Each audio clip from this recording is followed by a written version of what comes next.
매년마다 목사님이 잊지 아니하고 어버이 주일날 초청해 주셔서 함께 은혜 받게 해주시니 너무 감사하고 저는 늘 목사님께 감사합니다. 이유가 있어요. 부임하신 이후 지금 이제 은퇴하고 한 12년째인데 한 해도 그러지 아니하고 목사님 네 분이 꼭 생일 전날 저희 부부를 초청해서 식사 대접하고 선물 주고 저희들을 섬기는 거 변함이 없는데 그것도 그기지만은 어버이리 주일이 되면 여치없이 저를 불러요. 그래서 저는 마음속에 어버이 주일이 가까우면 이번에도 또 부르겠지 그런 생각도 해봅니다. 얼마나 감사한지 몰라요. 그래서 항상 목사님 그럽니다. 목사님 목회 잘 하셨고 아름다운 예배당도 지으시고 수고 많이 한 곳에 내가 와서 섬기니까 저는 참 힘 안 들고 좋습니다. 그런 인사도 해요. 아닙니다. 하나님이 하셨죠. 저는 쓰임 받았죠 하고 서로 대화도 나누고 목사님과 참 좋은 관계를 가집니다. 더욱이 고마운 것은 오늘 나는 또 선물도 주고 꽃다발 주고 생각도 안 했습니다. 저희 내외를 불러서 주니까 참 감사하네요. 저도 언젠가는 90세 될 때 그 안 서겠습니까? 지금은 80 하나입니다. 아직은 설라면 9년이 남았습니다. 그때까지 살아있어야 서지. 빨리 하나님 부르면 또 서도 못한다. 아무튼 오늘 너무 감격스럽고 감사하고 기쁩니다. 또 이제 늘 그리는 우리 성도님들 배우게 되니까 더욱 좋고 저는 교회를 위해서 할 일이 매일 아침 목사님을 위해서 교회를 위해서 성도들을 위해서 빠짐없이 기도합니다. 제가 할 일은 그거밖에 없잖아요.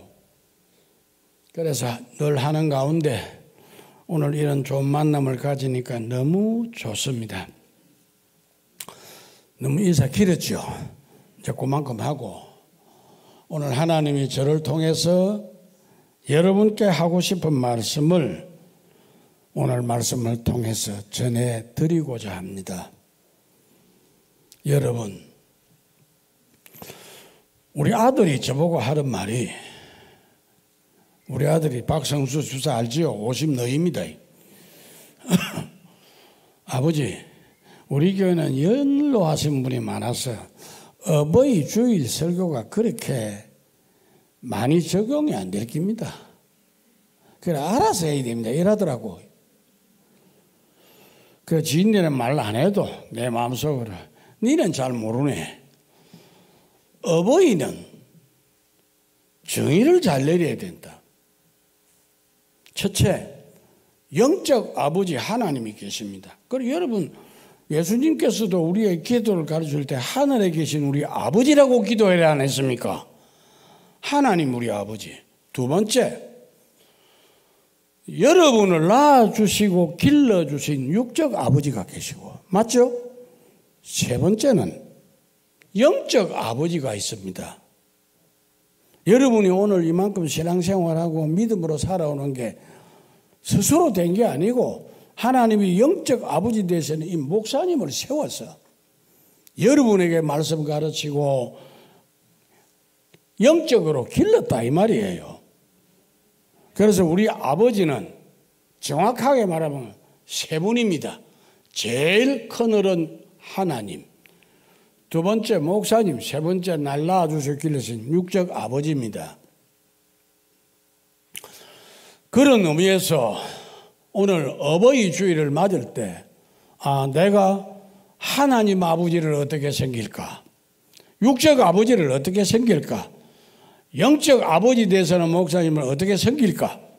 이런 마음으로 말씀을 받으면 하나님 여러분에게 은혜 주실 줄을 믿습니다. 오늘은 어버이 주일이라고 다 합니다. 또 오늘 우리도 지킵니다. 그런데 성경에 보면 오늘 어버이 주일이라는 말은 없습니다. 그런데 우리가 지킵니다. 왜 지킬까요? 유래를 보면 이해를 좀 합니다.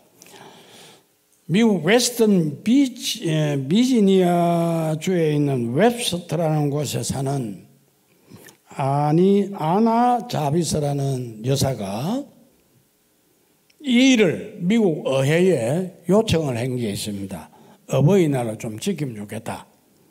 왜 그랬는가? 어머니와 함께 이렇게 사시다가 어머니가 갑자기 세상을 떠나니까 너무 허전하고 아쉽고 제대로 못 사는 건 부러워가 생각이 나고, 그렇다면 나만 그럴 게 아니고 세상의 자식들은 다 그럴 거야. 그럼 어떻게 하면 좋을까? 그러자 자기 어머니가 자기에게 준 유산이 정리를 해보니까 10만 불이 있습니다. 이걸 나라에 들여서 어머니 날을 정하면 좋겠다. 그럼 이거는 우리 어머니에게도 유익하고 살아있는 자식들이 부모를 잘 안 섬기겠나. 그래서 나라에 드리고 요청을 했는데, 미국의 대통령 중에 월선 대통령이 7년 후에, 취임 7년 후에 의회에 요청을 해서 정식으로 어버이날로 정했습니다. 그건 기독교 국가였으니까 5월 둘째 주일로 하자. 그게 만들어진 겁니다. 그래서 전 세계가 이 날을 지키지요. 그런데 우리나라는 언제부터 만들어졌는가? 국무회의에서 미국에 하는 걸 보니 좋거든요. 우리나라도 이거 하자 이래가지고 5월 8일을 정했단 말이에요. 그래가 잘 나오는데 아버지들이 가만 생각해 보니까 어머니 주일만 하노. 아버지는 아이가 부모가 항의를 하더라 말이죠. 그래서 국가에서 그럼 바꾸자. 그래가지고 1973년에 우리나라에는 어버이날로 바꾸었습니다. 전 세계는 어버이날로 지키는데 우리나라는 어버이날이 됐습니다. 지금까지 나옵니다.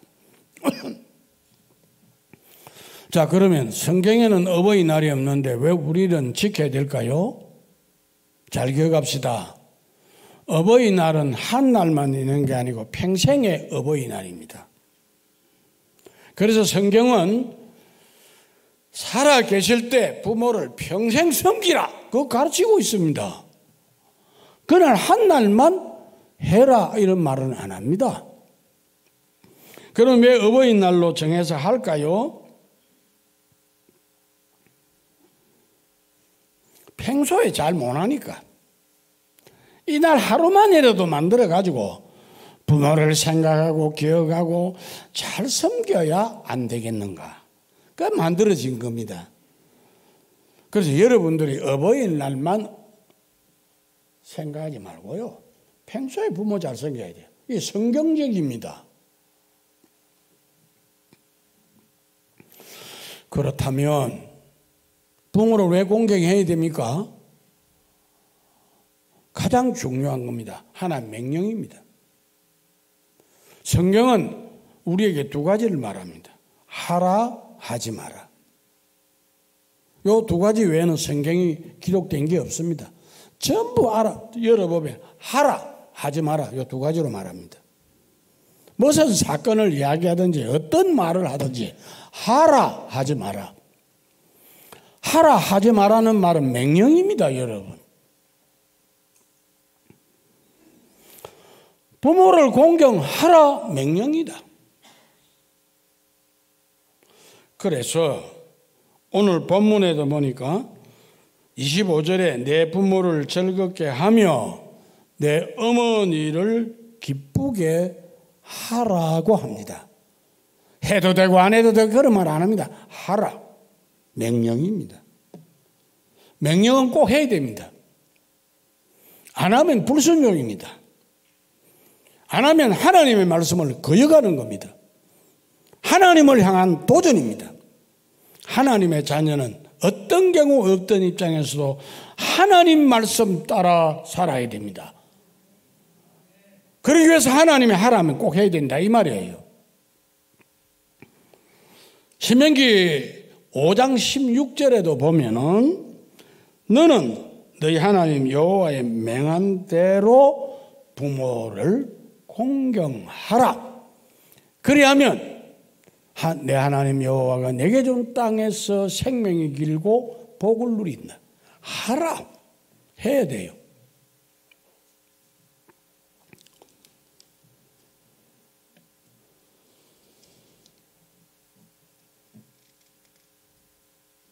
자, 그러면 하나님 명령대로 부모를 공경해야 한다면 구체적으로 어떻게 명령 따라 공경해야 됩니까? 오늘 본문에서 가르쳐 준 대로 하면 됩니다. 오늘 본문은 처음 부분 22절에 보니까 너 낳은 아비에게 청종하고 내 늙은 어미를 괜히 여기지 말라. 그래서 주 안에서 부모 말씀을 청종하라고 말씀합니다. 부모와 자식 간의 관계는 어떤 관계보다 가장 기초적인 관계입니다. 본문에서 부모 공경에 대해서 명백하게 제시하고 있습니다. 부모 공경을 부모님의 말씀을 청종하고 갱히 여기지 않는 거라는 겁니다. 여러분 청종이 뭔지를 알아요? 그 원문의 뜻을 보니까 듣고 순종하라는 겁니다. 순종이 앞서는 게 아니라 들으라. 그리고 순종해라. 부모 공경은 말씀을 듣는 것에서부터 시작이 됩니다.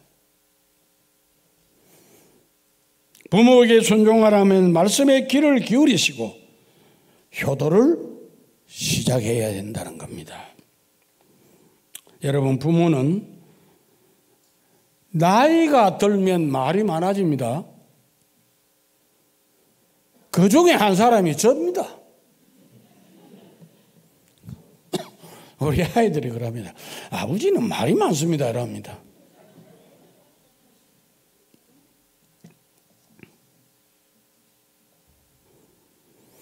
그리고 자신이 하는 말을 자식들이 부모들의 다 동의할 겁니다. 인정해 주기를 원합니다. 그게 부모입니다. 때로 내 생각과 좀 안 맞아도 부모는 들어주기를 원한단 말이에요. 효도의 근본이 말씀을 듣는 것에서 시작한다. 잊어버리지 마세요. 그리고 순종해야 됩니다. 아무리 좋은 것을 드리고 부모를 거하게 섬긴다 할지라도 부모님의 말씀을 청종하지 않으면 어기면 불효입니다. 그래서 오늘 본문 말씀을 보면 청종하고 기여기지 말라, 갱히 여기지 말라고 했는데 여기 갱이라는 말은 옛날 성경을 보니까 없어이 여기지 말라는 말입니다. 늙어가는 것도 서러운데 자녀에게 무시를 당하면 부모는 쓸 곳이 없습니다. 자녀들을 기억하시기 바랍니다. 부모 쓸 곳이 없어요. 효도의 첫걸음이 부모의 말씀에 청종하여 순종하고 경히 여기지 않는다는 것을 꼭 기억하십시오. 골로새서 3장 20절에 보니까 자녀들이 모든 일에 부모에게 순종하라. 이는 주 안에서 기쁘게 하는 것이다 라고 했어요. 둘째로 어떻게 부모를 공경하면 됩니까? 진리 안에서 바로 사는 것이 부모 공경입니다. 오늘 보면 23절을 보면 진리를 사고 팔지 말며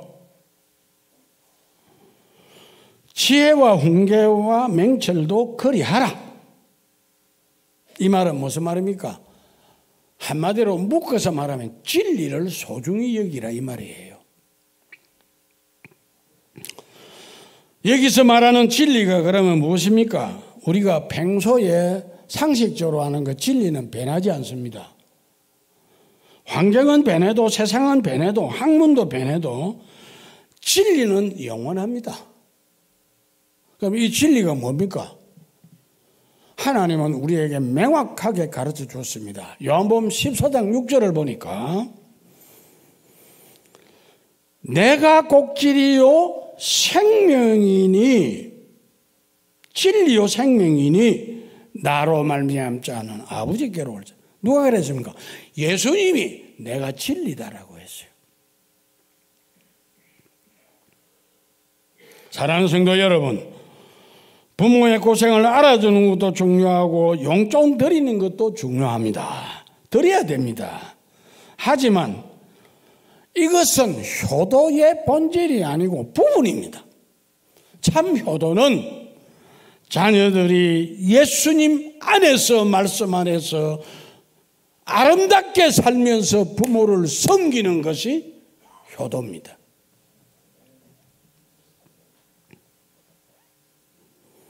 진리를 소중히 여기고 사는 겁니다. 부모는 이걸 원하는 겁니다. 뭐 좀 맹렬에 갖다 주더라. 제대로 잘 안 믿는 것들이 그거 가져와가지고 부모님께도 별로 안 기뻐. 자식들이 주님 잘 섬기면서 부모를 공경하면 그게 그리 좋은 거예요.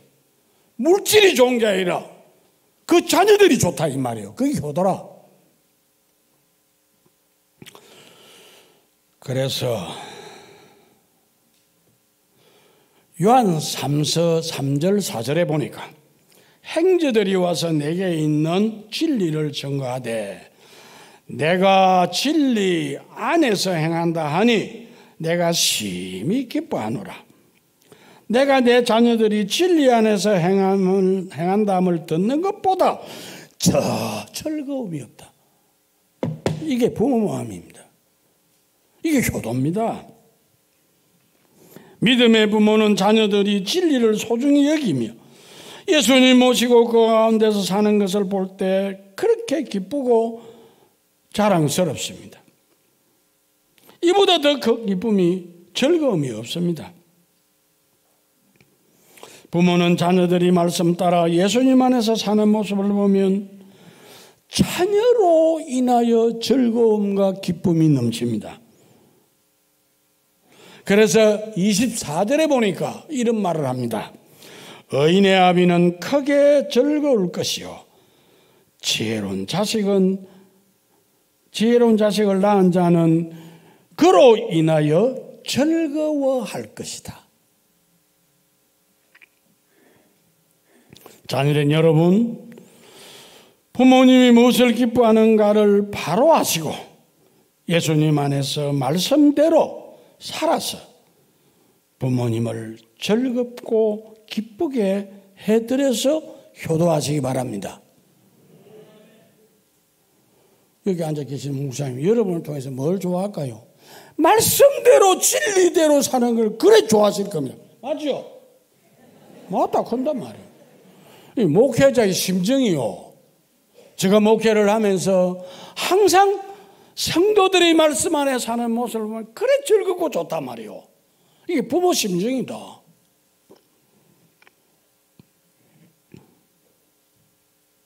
세 번째로 어떻게 부모를 공개할까요? 25절에 즐겁게 해드려야 된다고 그랬어요. 내 부모를 즐겁게 하며 내 낳은 어머니를 기쁘게 하라. 부모를 즐겁게 해드려야 돼요. 기쁘게 해드려야 돼요.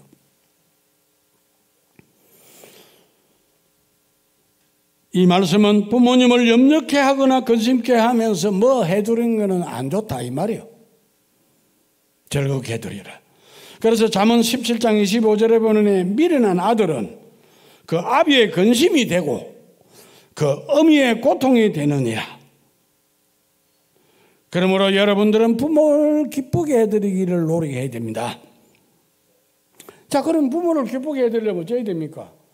첫 번째로 부모님을 좋아해야 됩니다. 좋아해야 부모를 기쁘게 해드리지. 우리 아이 이야기해서 미안합니다. 우리 큰아들은요, 좋은 것만 있으면 가지고 내한테 올라옵니다. 먹고, 아버지, 내가 보니 이 참 좋은데 아버지, 어머니가 들면 좋겠다. 내가 말은 안 해도, 좋다. 내가 사달라고 하는 거 아니라 지가 챙기는 거예요.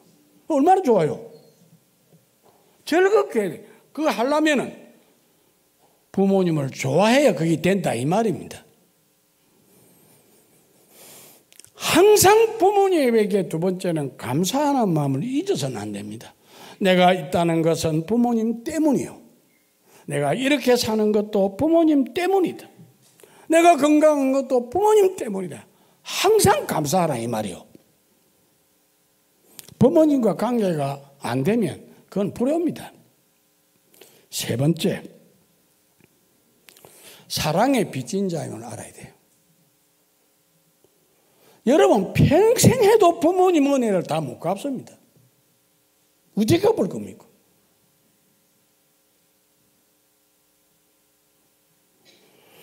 부모님께 빚진 자임을 알고 감사하고 부모님의 희생을 잊지 말 때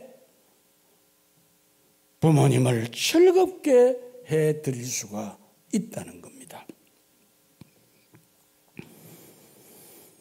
나와는 관계가 없고 때로는 안 맞는 말을 해도 이해하면서 들어주고 부모님을 즐겁게 해드리는 것이 효도입니다. 마음 편하게 모셔야 됩니다. 마음 아프게 하는 말이나 행동을 해서는 안 됩니다. 자식은 부모를 속여도 부모는 자식을 속이지 않습니다. 거짓으로 부모를 기쁘게 하는 것은 효도가 아닙니다.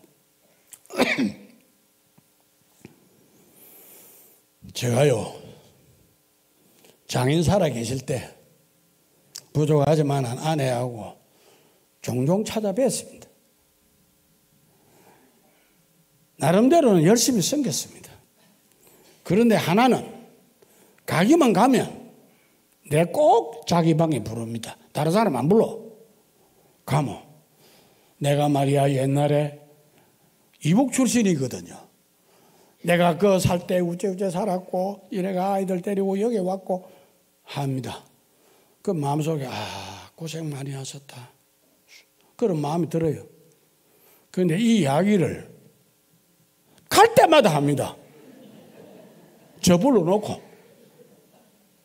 가래가 나오면 집사람 보고 야 오늘 또 아버지 부를 기다 이렇게 했어요. 그래도 그 어른은 유일하게 내 이야기를 들어줄 수 있고 내 마음을 알아주는 사람은 이 사이다. 아들하고도 그래 안 한대요. 그래서 내 솔직한 심정입니다. 어떨 때는 막 그만했으면 싶은데 가면 그 이야기 또 하고 가면 그 이야기 또 하고 그래서 자꾸 들어드리니까 그 어른이 그래 즐거워하고 마지막 죽으면서 유언을 남길 때도 아들 보고 한 게 아니고 내 보고 내 막내 아들은 네가 좀 책임지라. 그만큼 신뢰를 하더라고. 그래서 우리가 아내하고 둘이서 우리 아내 막내 동생을 끝까지 돌아봤습니다. 그 유언이니까. 여러분 좀 내 마음이 불편해도 들어드리는 것이 즐겁게 해드리는 거요. 잊어버리지 마세요. 귀찮게 여기지 마세요. 부모님은 이야기할 상대가 어디 있습니까? 나 많은 사람 누가 들어주면 밖에 나가도 안 들어줘. 유일하게 이야기할 수 있는 건 자녀라. 그럼 자녀가 아마 좋아서 와서 야야 내가 이랬다 저랬다 지난번에 또 그게 아니고 부모님은 참 얘기하고 하구나. 즐겁게 들어주는 게 효도입니다. 효도입니다. 잘 기억하세요. 저는 실제적인 가르칩니다. 이제 뭐 나더러가 뭐 할 겁니까? 이런 거 말라고 전개할 겁니까? 마지막 네 번째, 부모님이 원하는 거는 마음을 드리기를 원합니다. 자식이 부모에게 마음 드리는 걸 원합니다. 26절에 내 아들아 내 마음을 내게 주며 내 눈으로 내 길을 즐거워할지니라. 마음을 달라는 겁니다. 부모 자식 간의 마음이 멀어지는 것보다 더 섭섭하고 외로운 것이 부모에게는 없습니다. 효도의 본질은 마음입니다. 마음에 없는 의무적으로 하는 효도는 마음으로 사랑하지 않으면서 자식이니까 하는 이 섬김은 압니다, 부모가요. 그래서 어떤 부모는 오면 즐겁고 자식이 오면 저 외지 나갔다가 오면 즐겁고 가면 더 즐겁다는 겁니다. 별로다 이 말입니다. 부모님에게 마음을 드려야 됩니다. 마음이 없는 섬김 효도는 효도가 아닙니다. 그리고 있는 그대로 받아들여야 됩니다. 기대하지도 않는다고 부모 잘 못한다고 냉대하고 섭섭해서는 안 됩니다. 부모도 실수할 수 있고 허물이 있을 수 있습니다. 자녀된 여러분, 부모님이 무엇을 기뻐하는 것을 바로 아시고 예수님 안에서 말씀대로 부모님을 즐겁게 해드렸어야 되고 마음을 드려야 됩니다. 예를 듭니다. 노아 창세기 7장에 보면 말씀대로 산 사람이라고 소개하고 있습니다. 히브리 11장에서는 믿음의 선진이라고 말합니다. 훌륭한 분입니다. 그런데 창세기 9장에 보니까 노아가 큰 실수를 합니다. 그 장면이 어떤 겁니까? 여러분 성경이 알죠? 술을 많이 자시고 막 헐떡 벗고 빨가벗고 누워요. 수치죠. 그 광경을 아들 셋이 봤어요. 그런데 함이라는 자식은, 함은 누굽니까? 허인의 선조입니다. 보고는 나와가지고, 야, 아버지 빨아보고 누워있다. 술로, 우리끼리 하는 말로 술로 처먹고 이런 정도라. 아버지 수치를 드러냈습니다. 셈과 야벳 두 아들은 그 소리를 듣고 덮어드릴 걸 준비해가지고 안 보고 이렇게 가가지고 삽삭이 덮어드리고 나왔어요. 술이 깨고 난 다음에 보니까 그걸 알았다는 거예요. 바로 그 자리에서 하나님이 함을 저주해버렸어요. 아들이지만 네 못된 놈이구나 이랬단 말이에요. 그런데 셈과 하벳은 한없이 복을 주세요.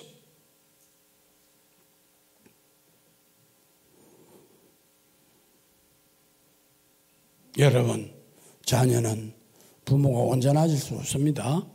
때로는 실수합니다. 부족함도 있습니다. 인정하십시오. 그리고 덮을 줄도 알고 알아줄 줄도 아는 자식이 되어야 될 것입니다. 이것이 효도라 이 말이요. 이렇게 하려면 내 마음을 들이지 않으면 안 돼. 이제 말씀을 정리하겠습니다. 이 땅에서 하나님 나라의 기초는 가정입니다. 가정의 기본이 부모입니다. 그래서 10계명을 보니까 1계명에서 4계명은 부모님 모시고 하나님 잘 섬겨라. 5계명에서 10계명은 부모님 모시고 이 땅에서 바로 살아라. 이렇게 가르쳐 준 거예요. 하나님이. 그런데 5계명에서 10계명을 보니까 전부 하지 마라. 하지 마라. 살인하지 말라. 간음하지 말라. 도둑질하지 마라. 마라 이러는데 딱 하나만 하라 합니다. 뭡니까? 5계명. 내 부모를 공경하라.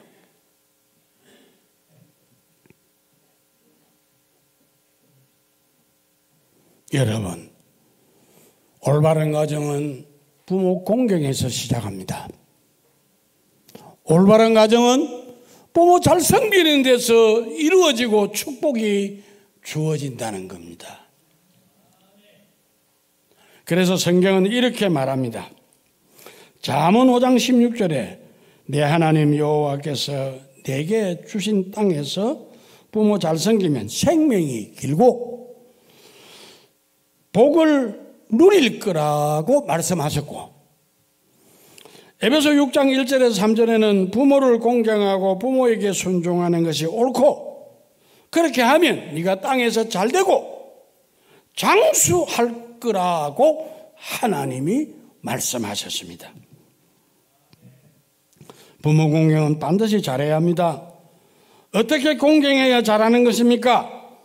오늘 주신 말씀대로 하면 됩니다. 오늘 여러분이 4가지 가르쳤습니다. 한 번 더 기억하세요. 제목만 말씀드립니다. 부모님 말씀을 잘 들으시고 청종하고 순종하십시오. 안 듣고 뭐 한다, 그건 불효입니다. 두 번째, 말씀대로 예수님 모시고 아름답게 살아서 부모를 기쁘게 하십시오. 세 번째, 부모에게 염려를 끼치지 말고 즐겁게 해드리십시오. 염려 드리는 것은 불효입니다. 네 번째, 늘 부모님을 좋아하고 감사하는 마음으로 사랑의 빚진 자로 생각하고 부모를 잘 섬기시기를 바랍니다. 이게 오늘 가르쳐준 4가지입니다. 여러분, 또 하나 기억합시다. 부모님 얼마나 사시겠습니까? 우리 아이가 하는 말이 아버지 98세까지는 사십시오. 야 임마 그게 마음대로 되나? 하는 말이 할아버지가 97세에 소천하셨으니까 아버지는 1살 더 살아야 된다는 거예요. 그런데 우리는 내일을 모릅니다. 오늘 건강해도 내일을 지면 나하고 같이 운동하고 그렇게 잘 지내는 불신친구인데 아무리 예수 믿으라 안 믿으면 이게 그만 뭐라 그럽니까? 내가 이상이 생겨가지고 헛소리를 하고 아무데나 댕기고 요양원에 가 있습니다. 건강하고 내하고 같이 산에 등산하고 하던 분입니다. 내일을 모릅니다. 여러분보다 먼저 떠납니다. 지금 효도 못 해도 다음에 또 하면 되겠지? 후회합니다. 살아계실 때 자주 찾아뵙고 전화드리시기를 바랍니다. 살아계실 때 한 번 더 주물러 드리십시오. 살아계실 때 음식 드실 수가 있을 때 잘 대접하십시오.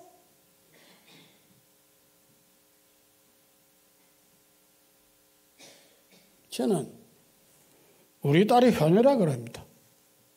죄송합니다. 자꾸 우리 이야기가 자서. 아침에 일어나면 아버지 하삼동에 커피하러 갑시다. 차를 타고 낼 때고 커피 마시고 나면 아버지 전생에 엄마도 하기 귀찮으니까 식당 좋은 데서 하나 먹고 갑시다. 늘 그럽니다. 어떨 때는 인마 이게 부담이 될 낀데 그래도 지는 좋다는 거예요. 넌저시 하는 말이 아버지 언제까지 사시겠습니까? 못 드시면 못 한다 아닙니까? 살아계실 때 곁에 계실 때 해야죠 이러더라고요. 참 고마운 거라.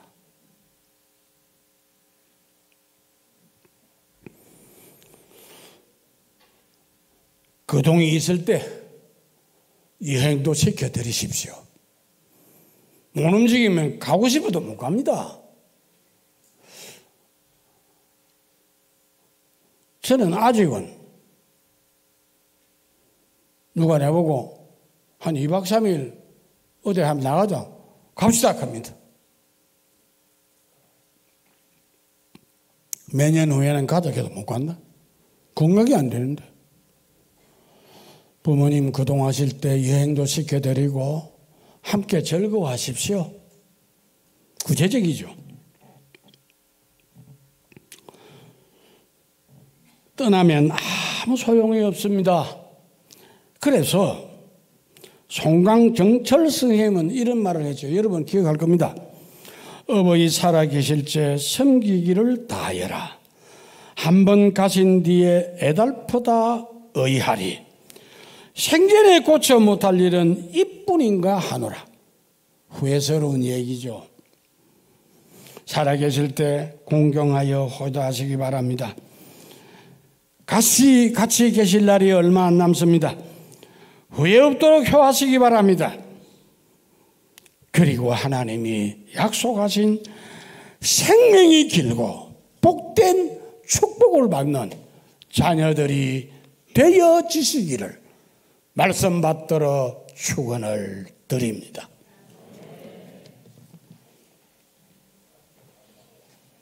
네, 주신 말씀 감사하고요.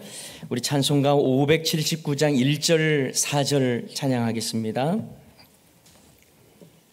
1절 4절 합니다.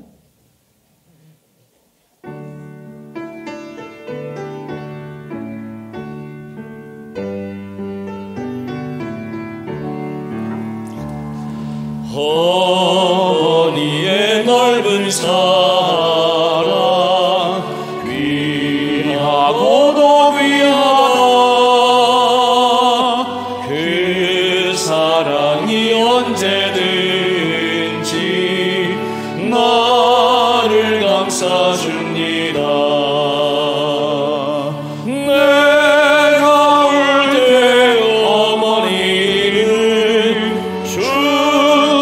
기도드리고 내가 기뻐 웃을 때에 찬송 부르십니다. 온유하고 겸손하며 올바르고 굳세게 어머니의 뜻받들어 보람있게 살리라. 부패하는 세상에서 선한 싸움 싸우다 생명신의 흐르는 곳 함께 살리라.